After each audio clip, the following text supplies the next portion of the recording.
en las áreas rurales, en torno a los jornaleros que trabajaban allí, o incluso algunos arrendatarios, es decir, las personas que por ahí no eran dueños de la tierra, sino que alquilaban a algún terrateniente. Ya recuerden que la distribución de la tierra en Argentina era y es muy desigual, entonces muchos inmigrantes incluso venían y ni siquiera eran dueños de su tierra, sino que tenían que alquilarla.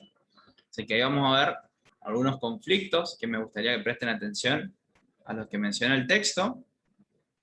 Y bueno, ¿qué textos vamos a utilizar para esta parte? Bien. El primero que vamos a usar, fíjense, de Lobato, los trabajadores en la era del progreso, está acá. Por ahí es el más extenso, el más importante, el que más información tiene. Al principio, la autora acaba de hablar de cómo fue creciendo la población gracias a la inmigración. Ella va a hacer mucho enfoque en la inmigración y su impacto en el sector de los trabajadores, en el sector de los obreros, por ahí no tanto en la cultura, eso después lo podemos ver. Así que bueno, en esta primera parte ustedes van a ver que va comentando, relatando cómo fue la inmigración, qué condiciones tuvieron que afrontar. Por ahí no fue todo tan color de rosa, ¿no? De venir a la Argentina, tener la tierra y progresar así como lo pintaban, sino que muchos tuvieron que pasar por dificultades o por problemas, e incluso varios regresaron también. Van a ver algunos números, cómo los recibió el Estado, dónde se emplearon, tanto en el campo como en la ciudad, qué oportunidades tenían básicamente, ¿no? Y después sí también fíjense que va a hablar de las condiciones de trabajo, tanto en el Buenos Aires como en el interior.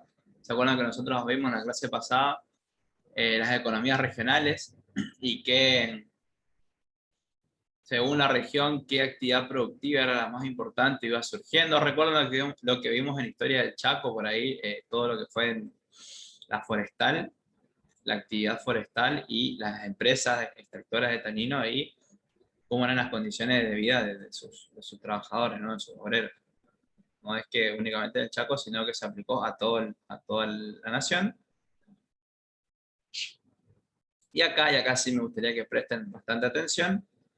Va a empezar a hablar de los conflictos en el área rural y en el área urbana, en los dos ámbitos. Primero acá va a hablar, bueno, de los trabajadores rurales, qué condiciones tenían, cuáles comenzaron a ser sus principales problemas, sobre todo el enfrentamiento, como les dije, entre peones, jornaleros con los agricultores y los terratenientes. Van a hablar de algunos conflictos, presten atención por ahí al más importante, que fue el grito de Alcorta, ya cuando lo lean van a ver, que fue la movilización campesina, podríamos decir, tanto de jornaleros, peones y pequeños propietarios más grandes que hubo durante esta etapa. Así que bueno, me gustaría que vayan prestando atención a, por ejemplo, cómo se va a fundar la Federación Agraria Argentina, que hasta el día de hoy existe. Así que muchas de las instituciones que hasta el día de hoy existen, la Federación Agraria, la Sociedad Rural, se fundaron durante esta época, ¿no? Así que bueno, eso por un lado, en cuanto hablamos a los sectores rurales.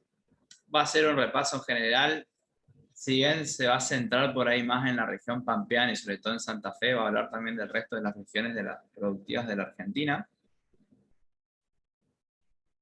Y por otro lado, también va a hablar de los trabajadores urbanos, ¿no? Y por ahí acá esto es bastante importante que lo tengan en cuenta, que cómo era la situación de los trabajadores en la ciudad de Buenos Aires, y bueno, Córdoba, Rosario también podríamos hablar, pero sobre todo en las ciudades industriales, cómo van a surgir los primeros sindicatos, fíjense, Federación Obrera Argentina, Unión General de los Trabajadores, son algunos de los nombres que van a leer porque son las primeras organizaciones obreras que van a surgir. Como les dije, acá estamos en los inicios de lo que va a ser el movimiento obrero argentino que existe hasta la época. Se agrupaban según su ideología, los socialistas tenían un sindicato o una organización, los anarquistas otros, los sindicalistas otros, y así va a ir rotando, ¿no? También incluso van a tener su medio de comunicación, su prensa, y va a comentar un poco cómo eran las huelgas durante esta etapa, los mitines, las movilizaciones. Con eso van a encontrar en el texto de Lobato, y después aquí en el texto de Agrobras, de manera rápida nomás para tener una idea, vamos a ver un poco de la inmigración también, pero de las ideas que ingresaron, fíjense.